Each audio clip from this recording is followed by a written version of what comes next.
Death toll from the recent earthquake in northern Luzon climbs to 5. Several historical sites have been damaged by the magnitude 7 earthquake. PHIVOLCS warns more aftershocks of the recent earthquake may be felt in some parts of Luzon in the next few days. President Bongbong Marcos says he will push for the creation of a Department of National Disaster Resilience. And GSIS members and pensioners affected by the earthquake may avail of an emergency loan. Find out how later on in the program.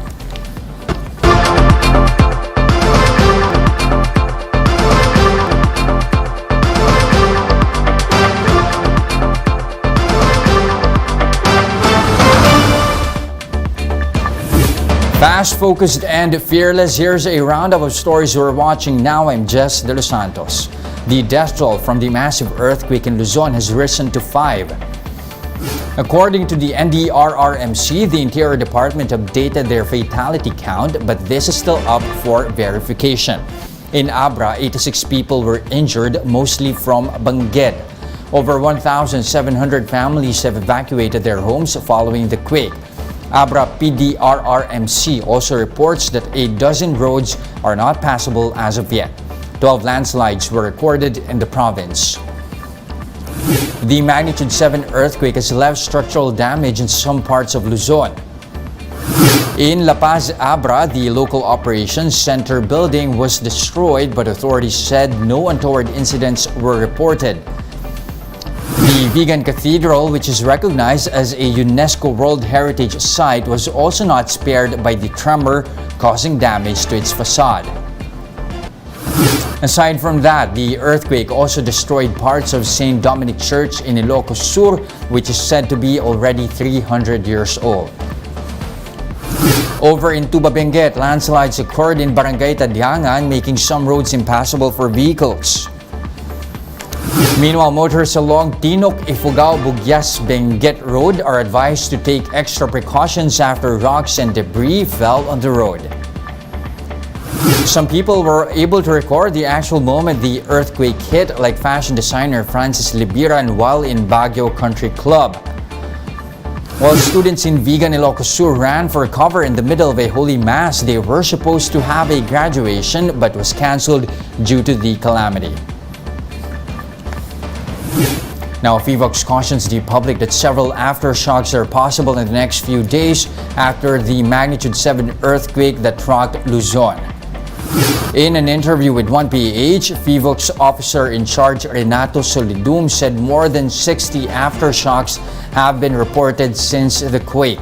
Solidum said that up to magnitude 4 aftershocks have been recorded so far, but he noted that only areas close to Abra will most likely feel these. Pero kung aftershock lang po ang pag-usapan, ang most likely makakaramdam nito, yung malapit lang doon sa epicentro. At kung sakali mang maramdaman ng mas malayo, hindi naman po ito maging mapanira tulad dito sa Metro Manila. More stories after this short break. Keep it here on One News.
You're still watching One News Now. I'm Jess De Los Santos. President Bongbong Marcos is backing calls for the creation of the Department of Disaster Resilience.